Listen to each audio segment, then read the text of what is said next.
فنا کی جھونک۔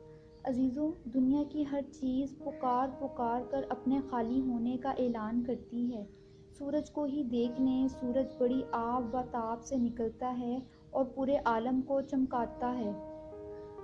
بلندیاں اس کے سامنے جھکتی ہیں، وہ چڑھتا جاتا ہے۔ چند گھنٹے بھی نہیں گزرتے کہ وہ پھر ڈھلنا شروع ہو جاتا ہے اور مغرب کے افق پر پہنچتا ہے اور کالا ہو جاتا ہے۔ وہ اعلان کرتا ہے کہ یہ ڈوب جانے کا اور مٹ جانے کا گھر ہے۔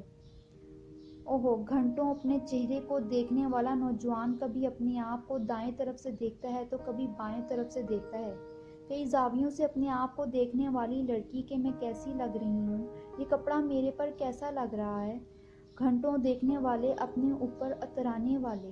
پھر چند صبحیں گزرتی ہیں، چند شامیں ڈھلتی ہیں، ان کے چہرے پر بڑھاپے کا راج ہو جاتا ہے اور مکڑی کے جالوں کی طرح ان پر بڑھاپا جھریوں کا جال تان دیتا ہے۔ پھر یہ وہی ہے جو کبھی شیشے کے سامنے کھڑے ہو کر اپنے آپ کو دیکھتی تھی، آج وہ شیشہ دیکھنے سے گھبراتی ہے، اپنی نظریں چرا لیتی ہے۔ وہ کہتی ہے اور کہتا ہے، یہ میں نہیں ہوں، یہ میں نہیں ہوں، اللہ کی قسم یہ تو ہی ہے، تو ہی ہے۔ پر دنیا کے زبردست قانون فنا نے تجھے بتایا ہے کہ یہاں کسی چیز کو بقا نہیں ہے۔ یہ فنا کی جھونک، مٹ جانے والا گھر، یہ مچھر کا پر، یہ مکڑی کا جالا، یہ چند سانس، یہ چند ایام۔ بہار آئی، کلیاں کھلیں، پھر مسکرائے پھول مسکرائے۔ اوہو، ابھی تو وہ اپنی مہک دکھا بھی نہ پائے تھے کہ پھر وہ مرجھانے لگے اور وہ ریزہ ریزہ ہونے لگے۔ بے رحم ہواؤں نے انہیں اڑا دیا۔ میرے عزیزو، ذرا غور تو کریں، دنیا سے ٹکرانے والے کہاں چلے گئے ہیں؟ شیروں سے پنجہ زمائی کرنے والے کہاں چلے گئے ہیں؟ اوہو، وہ موت کے سامنے ایسے گرے، پھر بے بسی کی تصویر بنے۔ آئیں ذرا پیچھے دیکھیں تو صحیح، دنیا کو فتح کرنے ایک شخص نکلا تھا جو سکندر کے نام سے مشہور ہوا۔ عراق کا شہر ہے، جون کی گرمی، دوپہر ہے، 33 سال کی عمر میں وہ سکندر دہائی دے رہا ہے، ہے کوئی جو مجھ سے ساری سلطنت لے لے اور مجھے یونان پہنچنے کی مہلت دے دے؟ لیکن اللہ نے عزیزو اسے اسی پردیس میں خاک میں ملا دیا، پھر اس کی قبر کا بھی نشان مٹا دیا اور اس بات کا اعلان کیا کہ یہ مٹ جانے والا جہان ہے۔ پاگل دیوانہ نوجوان تھا جو اس کے پیچھے دوڑ رہا تھا۔ عزیزو، دیوانی دنیا ہے جو سائے کے پیچھے بھاگتی ہے اور سائے کے پیچھے دوڑنے والوں کے لیے دیوار سے سر ٹکرانا طے ہو چکا ہے۔ اندھیروں میں بھٹک جانا ان کا نصیب ہے۔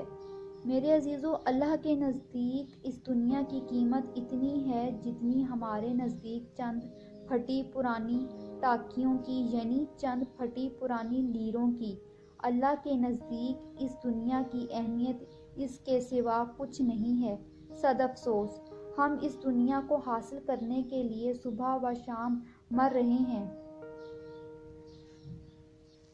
تو میرے عزیزو، عالی شان بلند عمارتیں نہ دیکھیں بلکہ ٹوٹی ہوئی قبریں دیکھیں جو پکار پکار کر کہتی ہیں کہ یہ مٹ جانے والی جھونک ہے، مٹ جانے والا جہان ہے۔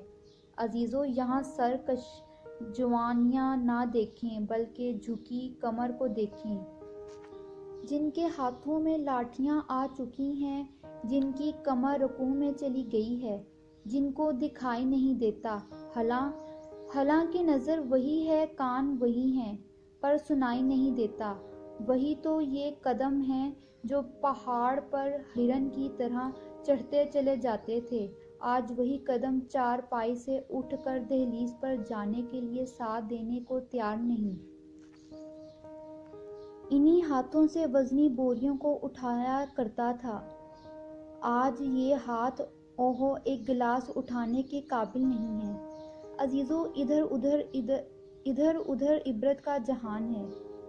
دھوکے کے گھر کو مت دیکھو ورنہ اصل کو بھی بھول جاؤ گے، مالک اور خالق کو بھی بھولو گے۔ یہ گزرگاہ ہے، یہ صرف چلنا ہے، آگے آخرت ہے، آگے اللہ ہے۔ عزیزو، قبر زندگی کا اختتام نہیں بلکہ قبر زندگی کی ابتدا ہے۔ قبر سے جہان شروع ہو جاتا ہے۔ قبر میں جہان آباد ہو گیا، میت کو رکھا گیا، نماز دائیں طرف آ گئی، قرآن بائیں طرف آ گیا، روزہ پر سر پر چلا گیا، صدقہ خیرات اخلاق پاؤں کی طرف آ گئے۔ اگر یہ اللہ کو راضی کر کے پہنچا ہے تو یہ قبر اس کے لیے ایک جنت کا باغ بن جائے گی، اور اگر خدا نخواستہ یہ اللہ کو ناراض کر کے آیا ہے تو پھر قبر کے جھٹکے ایسے خوفناک ہیں کہ ہمارے پیارے نبی حضرت محمد صلی اللہ علیہ وآلہ وسلم نے فرمایا کہ مشرق سے لے کر مغرب تک ساری مخلوق اس جھٹکے کی آواز سنتی ہے۔ فرمایا صرف انسان، جن اور اس کوئی آواز نہیں سن سکتے، حالانکہ جن بھی نہیں سن سکتے، باقی ساری کائنات اس کی آواز سنتی ہے۔ اللہ کی پناہ۔ اللہ رب العزت ہم سب کو قبر کی تیاری کرنے کی توفیق عطا فرمائے۔ آمین ثم آمین یا رب العالمین۔